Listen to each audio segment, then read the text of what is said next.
আসসালামু আলাইকুম। সবাই কেমন আছেন? গতকালকে আমি চট্টগ্রাম শাহ আমানত বিমানবন্দরে গিয়েছিলাম আমার এক ভাইকে পৌঁছে দেওয়ার জন্য। ওখানে গিয়ে আমি একটা ঘটনা সাক্ষী হয়েছি। একটা ছেলে তার পরিবার, মা বাবা, স্ত্রীকে সাথে নিয়ে গেছে। ছেলেটা বিদেশ চলে যাচ্ছে।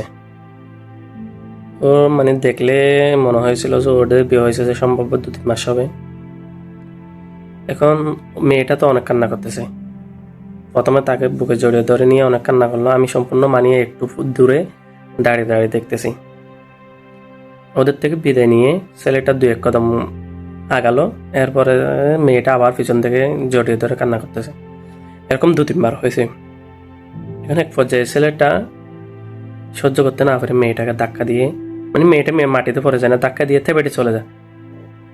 এরকম বলে ছেলেটা চলে গেল। মেয়েটা অনেক কান্না করতেছে বাইরে দাঁড়িয়ে। আসলে প্রবাসীর জীবনটা এরকম, অন্যকে সুখে রাখতে গিয়ে আরেকজনের সুখটা বিসর্জন দিতে হয়।